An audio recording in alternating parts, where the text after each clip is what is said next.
man, for this episode 2 of Getting Buckets. I'm your dog, Will Brooks, giving y'all all sports analysis, all sports takes, sports everything y'all want to know. So any of y'all got questions, make sure y'all drop them. But before we get the show kicked off, man, I got to make sure y'all hit that like button, hit the subscribe button, make sure y'all share to y'all friends and family, all right? What we need going forward, man, to make this thing grow and make it as good of a show as I want it to be. So make sure y'all do all those things, like, subscribe, share, man. Make sure y'all tune in every week. And we're gonna have probably gonna start doing bi-weekly soon. So stay tuned for that. But we're gonna get right into it and get right into the Lakers, man. In the last video, I said that hopefully the Lakers beat Brooklyn, even though I said that was a trap game and a game that they typically lose. And I said hopefully they split one of the back-to-backs between Denver and between Milwaukee. That didn't happen. They lost all 3 games. I was hoping that they'd at least get the Brooklyn game and then have lost to Denver and the Nuggets. Obviously hoping for wins, but it was very unlikely with all the injuries they had. So the Nets game was the one that was very important to me, and they lost that one too. Um, the Nets game, the refereeing, which we'll get into later, refereeing has been poor. It was poor in the Nuggets game, and it was poor in the Nets game. I feel like the Lakers still should have beat the Nets even in that game. But definitely in the Nuggets game, the refs had a lot to do with the Lakers losing that game. Nikola Jokic had 17 free throws. The Lakers had 16 as a team. So that lets you see exactly how the game shifted. The Lakers were without LeBron, Rui Hachimura, Jackson Hayes, Dodo, Gabe Vincent, and they still had the ball with a chance to tie at the buzzer. And that was with Nikola Jokic out shooting them from the free throw line by himself. Not to mention they outshot the Lakers from the free throw line by like 21 as an entire team. So it goes to show you the free throw disparity in that game as to how the Nuggets pulled that one out, because that would have been a game that the Lakers would have loved to have, especially them resting Luka and all those guys I mentioned. So that would have been a great dub. Unfortunately, we didn't get it. But now they get to go to Phoenix on Sunday. I'm recording this Saturday, the day before the game. It's an early morning game, 12:30 start. But it seems like they're getting guys back. Still going to be no LeBron. Still going to be no LeBron, no Rui. But it seems like Jackson Hayes is going to be back. We'll see. They got Gabe listed as questionable, so we'll see. But it looks like Luka's back. It looks like Jackson's back. Looks like Dodo's back. So yeah, it looks like we're getting guys back, which is good to see going into this Phoenix game. So hopefully the Lakers can get that one and going back on a good foot. I think what has been nice though in this stretch since Bron is we've seen a Dalton Connect sighting. And what I think has opened him up in this second half, or not the second half, but this last week or two stretch, is they've allowed him to play with the ball in his hands rather than make him start primarily a spot up shooter. Like obviously we know he can spot up and shoot, but allowing him to put the ball in his hands and get into the mid range and get to the rim has opened up his game, and we've seen multiple 20-point blowout games from him, which is a great thing to see because he can step in and be that third piece that the Lakers need while Bron's out.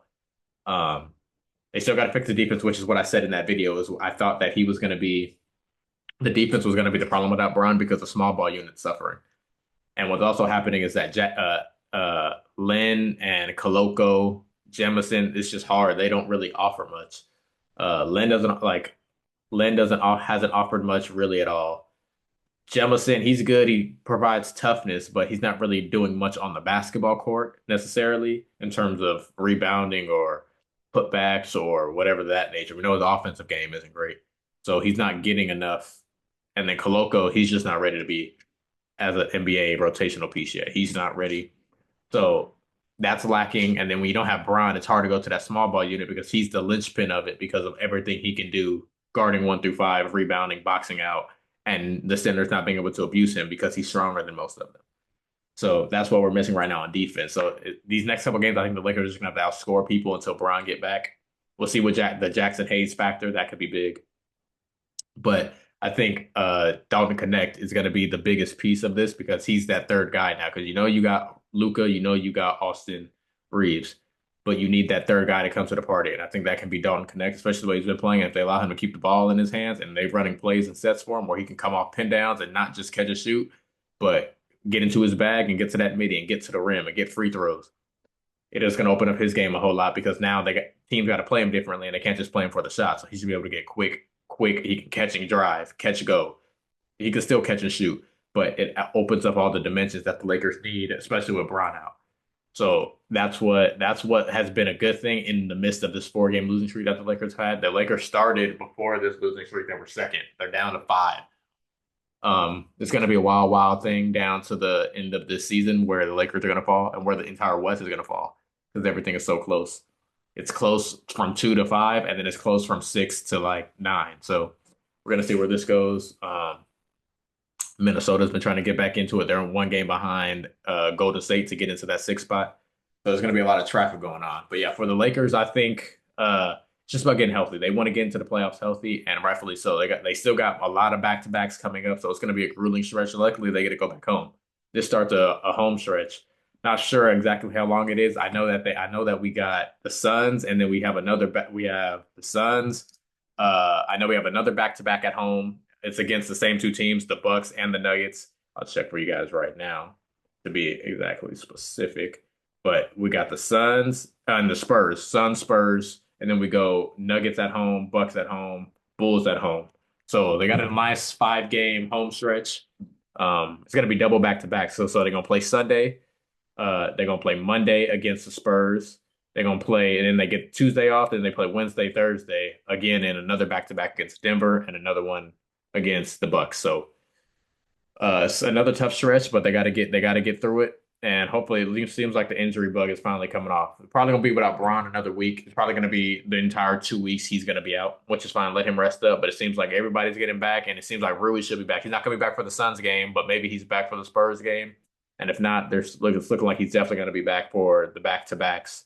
Although he may not play both games in a back to back. If that's the case, him coming back off of that injury he's having. So we'll see how that goes. But yeah, for all my Laker faithful, it hasn't been a good week for us. But just remember, getting healthy is the most important thing because in a 7 game series, it's gonna be hard to beat Bron and Luca as well as JJ, who can coach his ass off. So that's what Laker fans should be prioritizing is health and just making sure we're not in the plan. As long as we're not in the plan and we're healthy going into the playoffs, I love our chances, especially with that. If we're not in that plan, it allows us to have that extra week off and it gives Bron, Luca, everybody that time to make sure they're ready going into the playoffs. So that's another good reason that the Lakers need to get healthy and stay out the plan. And hopefully, if they can turn the stretch around now, like I said, they got some. These should be more winnable. They got Suns, they got the Spurs, so these should be more winnable games. There's going to be no Wemby, obviously, and they just ruled out De'Aaron Fox for the rest of the season with a finger injury in his pinky. He's out for the rest of the season, so they're not going to have their 2 stars. So the Lakers should be able to get that one. And the way the Suns have been playing, the Lakers should be able to get that one. Again, as I said last week, these are the kind of games the Lakers lose, the games that they should win. For some reason, I don't know what's about. They can play well against the good teams, and then they just play down to their competition when they play the bad teams. But hopefully that Brooklyn loss got into their heads, and they realize they can't lose any more of those games. Those are the games that they need to win. So if they do that, they're good, and we're going to keep it pushing from there as far as the Lakers go. But I wanted to get into some other interesting topics this week, and one of them included the refs, bro.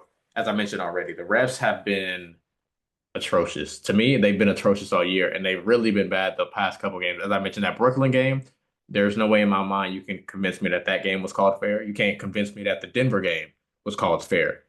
And then you saw today, I'm gonna put the video right here so you guys can see this video. Coach, what do you say to your guys after a game like this?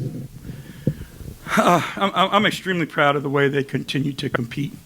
I'm disgusted by the way that game was officiated. The level of disrespect was above and beyond. They have a guy fall down and trip on his own teammate's foot. They review us for a hostile act. They throw an elbow to our chest, neck area.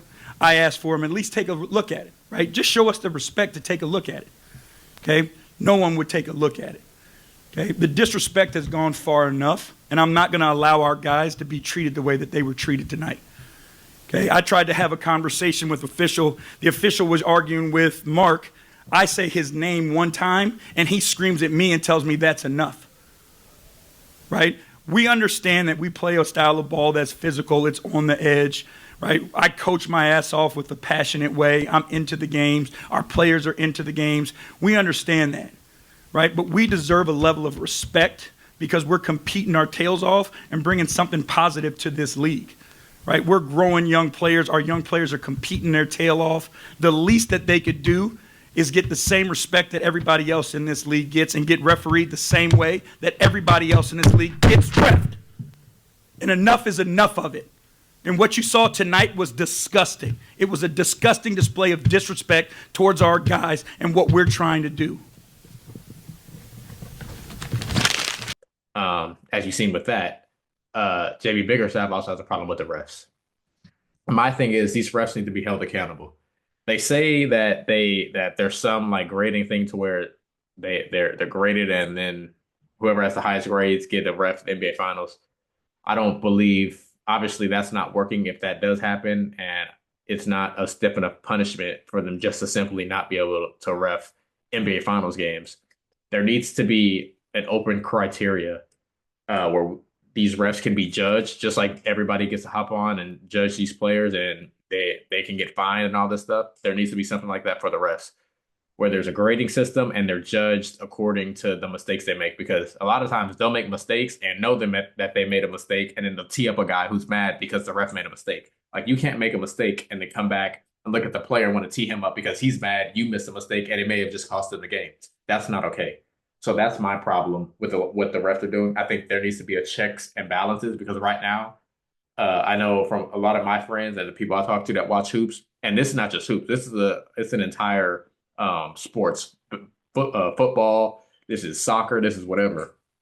Refs needs to be checked, and I think it comes that I've always said that there needs to be whatever grading they do. It should be public, number one, and number two, it should ultimately they should be fined. Obviously, they're not going to be fined like you fine players 25,000 in this one, but you can fine them a certain amount, a nice percentage that obviously they're not going to want to lose because nobody wants to lose money. So I'm not saying you find them like ref. I mean, I'm not saying you find them like NBA players and find them $25,000, but maybe it's a $200 fine, a $300 fine. I don't know how much these refs make, but I'm sure they make good enough money to where you can find them a solid amount of money and they're not going to want to keep losing this money. So I think that should be part of it because they have too much control over the games. And I feel like sometimes what pisses me off is that these refs feel like we come to watch them play. And it's like, bro, we didn't come to watch y'all blow this whistle and throw our favorite players out the game. We came to watch the players play. So let the players decide it. And that's how I feel about it. Like if it's gonna be and at least be fair about it, because that's what I think pisses a lot of players off and coaches off when they're watching a game when they feel like it's unfair calling. It's like they're calling you've called this 5 times the other way. Now we just did it and you didn't call a foul. So it's like, what's it gonna be? And that's what happens when it feels like it's unfair. Like at no point in time should one player have more free throws than an entire team. Obviously, there's teams that shoot a lot of threes, so they won't have like Golden State back in their prime. Like they were shooting a lot of threes, so they obviously wasn't gonna have as many free throws. But when you have a team like the Lakers shoot a lot of paint shots. So for them to have the abundance of paint shots that they shoot and not be able to have the proper amount of free throws compared to a team that had 21 more free throws than them and a player that had 17, a player that had more free throws than their entire team. That's ridiculous. So there needs to be a checks and balances to this thing because at some point, and the worst thing that these leagues want is for fans to start believing this thing is rigged, as some of them already do. But if that becomes like a very dominant narrative, it's going to be a problem because they're going to start losing money because nobody's going to check in and watch something that they believe is already rigged. So for me, I would love to hear some of you guys' ideas. So make sure you drop them and then I'll react to them. I'd love to hear you guys' ideas on this because I believe them being fined would absolutely change the way in which they rep these games, and then at least make sure it's fair to where there's no team is being outshot at the free throw line by 21. That's ridiculous, and definitely no player should ever, and I mean ever, shoot more free throws by himself than an entire team.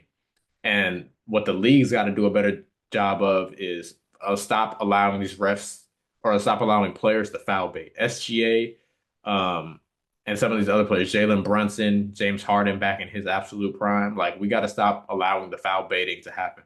And obviously, some of it's fouls, but some of it is like, bro, like the defender, what you want the defender to do? Like he's just standing there, and this dude jumps backwards right into him, and they're supposed to have taken that out the game this year, but you're still seeing it happen, and it's like the defender is already at a disadvantage because you've taken out things like hand checks and the physicality that they could have played with, 15, 20 years ago. So all that's already taken out the game. So now you're putting them more at a disadvantage because you're allowing the offensive player to just flail and throw their hands in the air and get foul calls.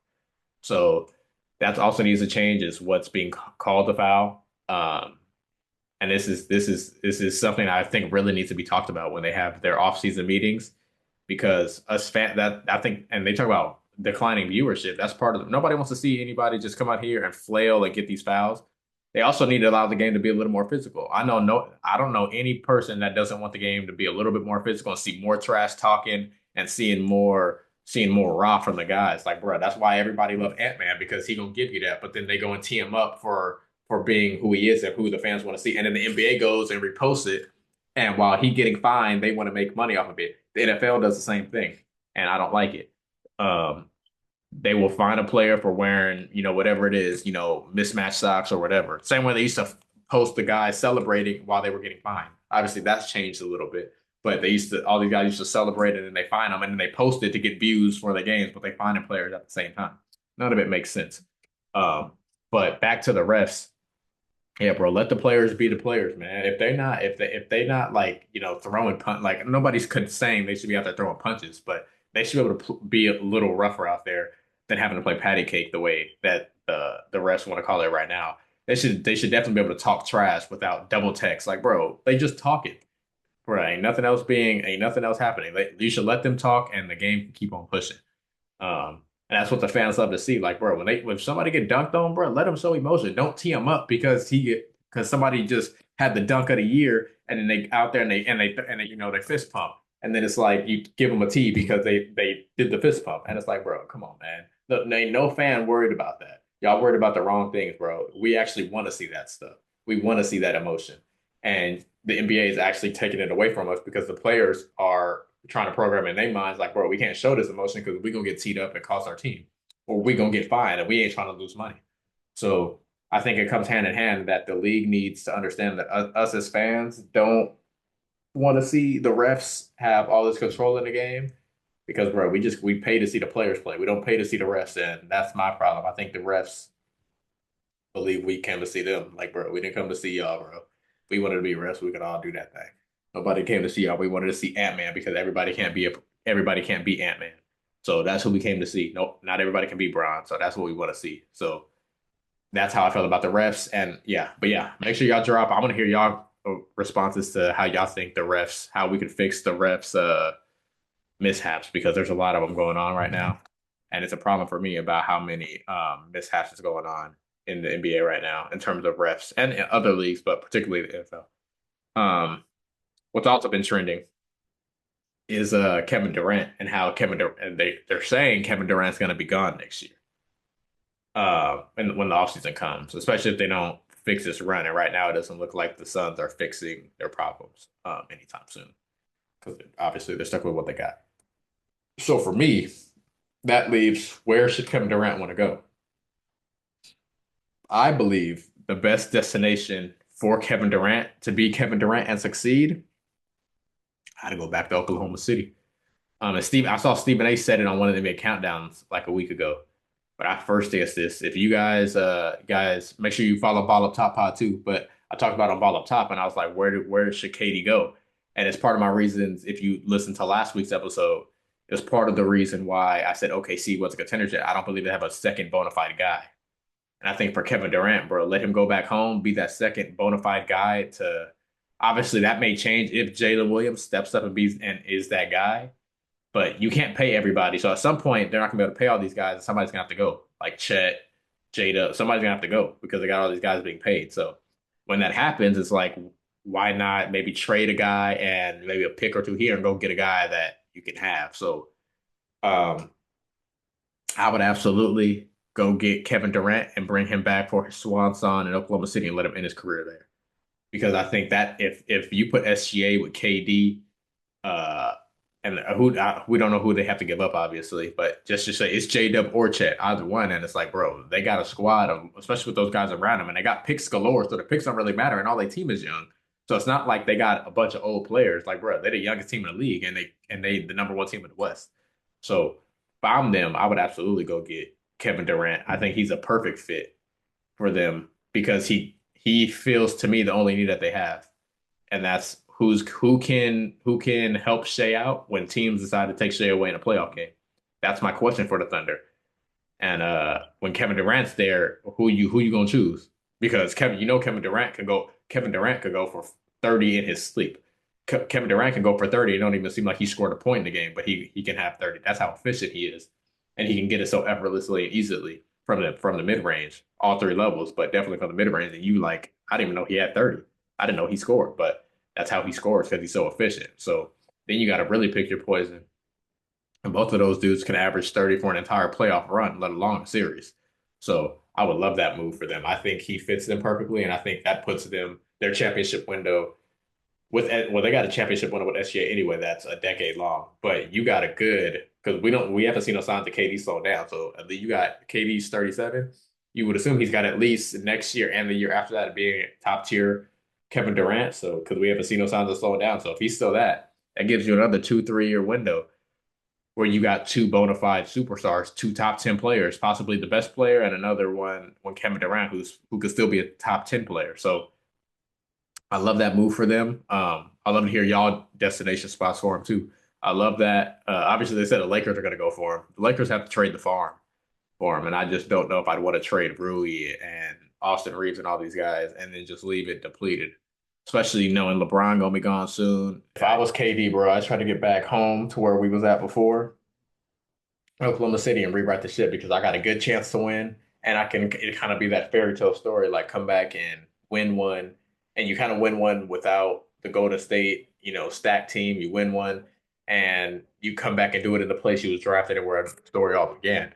So for me, it's storybook if he goes back there and wants to win a chip. So I think everything for me lines up for him going back to Oklahoma City in a perfect trade because they got the not only do they have the assets, but they can do it without having to gut their whole roster because we've seen teams keep gutting their roster for Kevin Durant, like as Phoenix had to do, um, and it ain't working because you don't have enough talent around the big three. Um, you got to have as much as you need the stars, you got to have the complementary players to go with it, and they haven't had it, and no team is going to have it when you got a gut roster. So you saw with the Phoenix Suns when they made this big three. You saw with the Lakers when they traded for Russ. You got to have the pieces to go next to them, and you ain't got it. You ain't got a chance. So, but yeah, I want to hear y'all takes on where Kevin Durant should go. I think Oklahoma City is the perfect spot. And I first guessed this, by the way, before Stephen A said it. So, uh, yeah, we will keep it like that. But my next topic is these award voting. And right now, what's trending is MVP, and I believe SGA should win it. I believe SGA should have won it last year.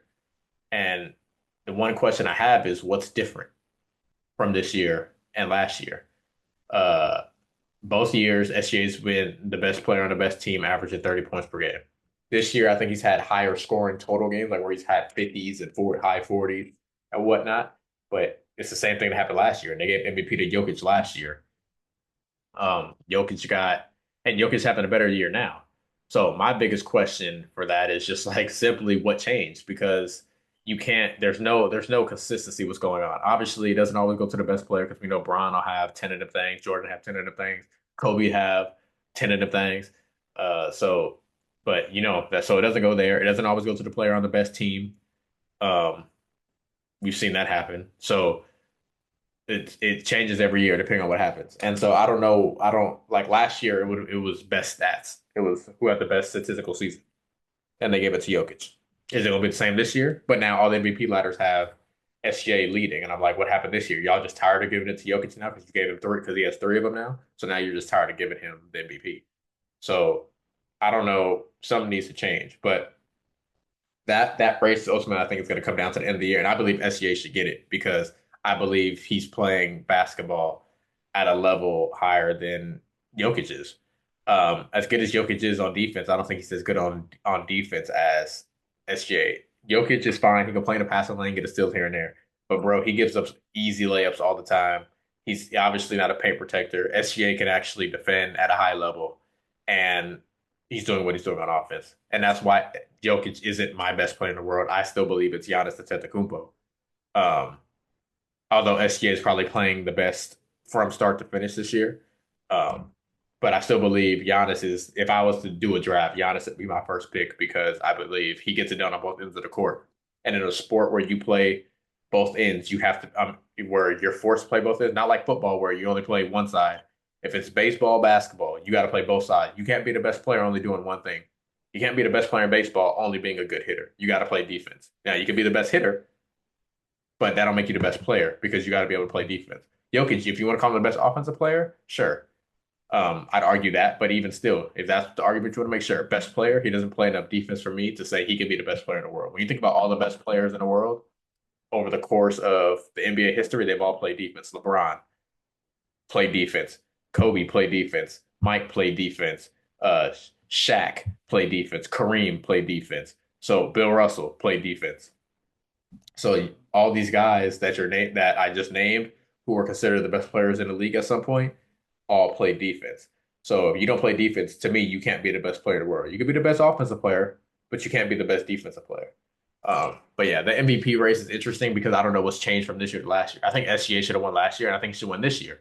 But it's just the voting itself. There needs to be something fixed and changed within that because um, it just the whatever criteria they use, they can just jump around and pick whatever the hell they want. Like they could just be tired of a guy and not give it to him, even if he rightfully deserves it. They could also just vote for somebody else if they don't like a certain guy. So I think the voting needs to be public. No, like I hate when you see anonymous like GM quotes and all this stuff, bro. Put your name on it, stand on it. So if you have a vote and that goes for NFL votes, MLB votes, put your name on it, and it should be public so everybody knows exactly what everybody said. Because when you have things like Josh Allen getting an MVP when Lamar Jackson was first team All Pro, that kind of thing, it doesn't make any sense to me. I'm the best player at my position, yet I didn't get MVP, but another player at my position got it. One thing if a running back got it or a receiver got it, but no, another player at my position got it, and y'all said I was the best quarterback in the league this year, but I'm not the MVP. None of it makes sense to me. So I think there just needs to be strict guidelines on it to fix that. But where I really want to, and but my favorite example of where I really want to go on this conversation of award voting that proves it's just Rudy Gobert has 4 Defensive Player of the Year. And I think the award my change to award voting would be you add players and coaches onto this panel and allow them to have a vote rather than all just media members. Obviously, some players are gonna have biases towards their guys if their guys are in the running. So will coaches, owners, and stuff. But guys like Rudy Gobert should not have 4 MVPs, and I say that because not because that's what I think, although I don't think he should have 4 MVPs, but it's the players that he had to guard say that. DeMarcus Cousins laughs when they say he has 4 Defensive Player of the Years, Gobert, that is. Anthony Davis, barbecue chicken alert every time they see Rudy Gobert. Jokic, barbecue chicken alert every time he sees Gobert. Joel Embiid, barbecue chicken alert every time they see Gobert. So every time he has to go up against one of the top notch guys, they all go for 30 and 40 and 50. Yet he has 4 Defensive Player of the Years. When you see the best defenders in the league, people try to get them off of them. They come and call for the screen and ask for the switch and try to get the weaker defender to switch because I don't want to go against the better defender. Make my life easier. These guys ain't doing that. They don't even try to get Gobert off of them. Guards want Gobert off on him because he's slow and can't defend. And obviously they try to get a lot of bigs on him, but they for sure won't Gobert. You saw Luka Doncic did in the playoffs last year. He said he can't guard me. He said I'm not fast, but I'm faster than him, and that's how everybody feels. And then all the bigs, they just run right down to the block, give me the ball. They can back him down. They put him back face up because he can't guard nobody 1-on-1. He can come over and block a shot, but he can't guard nobody 1-on-1. And I think that's the biggest critique that I have on some of these award voting is that when players laugh at awards because they're like, I play against this guy every night, four times a year, whatever, you know. And I don't believe he's good, and all my peers don't believe he's good enough to be a 4 time Defensive Player of the Year. Yet a 4 time Defensive Player of the Year should go into the Hall of Fame. You would assume, and damn near be a first ballot Hall of Famer. Um, so that's why it's like the award voting. None of it makes sense to me, man. Another example: Marc Gasol got a Defensive Player of the Year over LeBron in 2013.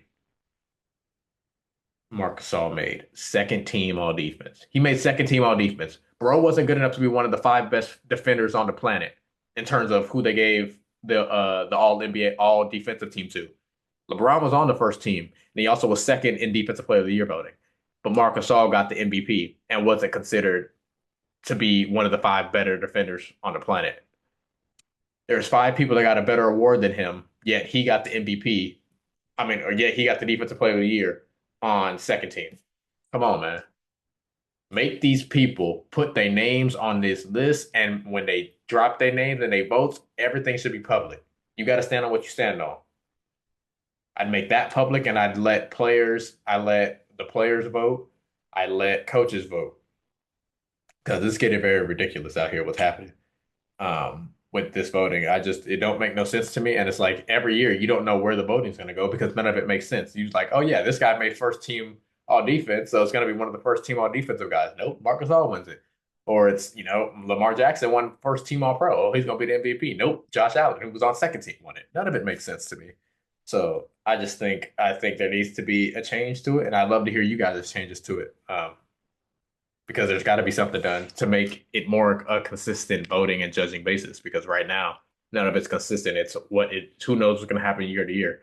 But I guarantee you, SGA is going to get MVP this year, and rightfully so. I think he should get it. But then at the same time, it's like he should have got it last year. You gave it to Jokic. Why? There's no answer for it. And then now this year, you're going to give it to SGA, and the answer is going to be why. When now you gave it to Jokic last year, and Jokic is having an even better season than he had last year, and he's going to probably still finish second or third in the West, and he's having a better year, and he's probably going to average a triple double. But SGA got it this year. You see the problem that we're running into. It's a problem. So yeah, I want to hear y'all takes on it. Drop them in the comments. Um, Last thing I wanted to talk about was something I saw on Bill Simmons' podcast. But it's something I have talked about with my friends personally for a while. Because to me, after COVID, that next season, it went all the way into the summer. All the way into the summer. And for me, basketball in the summer is perfect because there's nothing to watch. It's literally just baseball. And baseball ain't what it used to be. In terms of like they just lost their ESPN partnership. So that's a glaring space that obviously the NBA should work into. And so they can go deeper into the year and they can start later. I think they propose December that they start and then they finish in like July. I say take it all the way through. They finish like mid-July is what Bill Simmons said. I'd take it all the way through July, maybe like the first week of August. He also said cut it to 76. I don't like that. I think the game should stay at 82 simply because it's always been 82. So then stats end up not being as high. Like I don't want to mess. I like it being 82 games. So I'd keep it at 82. But yeah, I'd run a full season, and then you have more time. So then you can have an 82 game season, and then you can cut out the back to backs rather than shortening games. You can cut out back to backs. I like that more than cutting and trimming the games. Um, I'd rather cut out back to backs, and now you have more time, and you don't have to worry. And then the less time you're putting against football, the better. So the whole reason that the basketball like ended so early was to not compete with baseball. But now basketball's already overtaken baseball, and they overtook it a long time ago. So now their competition is the NFL. Like, why not start later, and then you finish all the way through like July, end of July, early August. And you have that entire time, and then right after that, football season to kick off. And then you got from end of July, August, and you can start the season back up in December for the NBA. So I like it. I think people would love summer hoops because there's nothing to watch unless it's one of those every 4 years where we got the Olympics. Like, bro, nobody's sitting around watching baseball every night. So I think everybody would love it that basketball will be around. And then talk about ratings gonna be through the roof because it's simply there's nothing else to do and nothing else to watch in the summer. People gonna be chilling and doing whatever. Obviously, it's summertime, kids out of school and all that, but man, they're gonna come home and be able to just throw on a game. 'Cause I know there's plenty of summer nights when I came home and I'm sitting there like on the nights I wasn't doing nothing. It was like I'm sitting there and it's like, bro, there's nothing on TV to watch. Like I'm not about to sit here and watch boring baseball. So, and granted, I love baseball, and I think they've helped the game by speeding it up with things like the pitch clock and stuff like that. But excuse me. But prior to that, bro, it was so slow and like monotonous to watch. Like you'd only watch during the playoffs. So basketball, there's a very prime ability. There's a prime spot for you to take over, especially with them baseball just losing ESPN, bro. Like there's a big space in there that you can do. Um, and you can start it this year. Go back even later. Instead of going back for training camp in September, starting the season in October, bro. Go back and you can end in June and then start this up next year. And you go all the way through. You start the season back up in December, January, and run it all the way through July, August. That's all time for you because you only got football. Football would only be from if you start December, it's going to be whenever you start in December through February, and then it's going to be all hoops. Um, like I said, you already bypassed baseball, so I'd love it. Let me. I want to know what y'all gonna think about it. But I know like why not have hoops in the summer because there's nothing else to watch. And hoops in the summer, bro, was great. I remember like if you think back to that year, the year the Bucks won, hoops in the summer was fantastic, bro. Shoot, though, when the Lakers won in the bubble, they won in the fall. Because the bubble had happened so late. It happened what July, August when the bubble finally went back. So, and the Lakers because the Lakers won like 3 days before my birthday, like October 12th or something like that. They won right before my birthday. So, but yeah, so that's a wrap on this week's episode, man. Appreciate y'all for tuning in. Make sure y'all drop some more topics y'all want to listen to. Make sure y'all hit that subscribe button, hit that like button. Make sure y'all follow on all the socials y'all see up there. Um, my personal handles. Make sure you follow the Getting Buckets handle. Make sure you follow Ball Up Top. Uh, that'll be pinned. But yeah, man, make sure y'all tap in, and I thank y'all for watching, and make sure y'all share, man, so we can blow this thing up. I love doing it, and yeah, man, catch y'all later. Peace out. See y'all next week.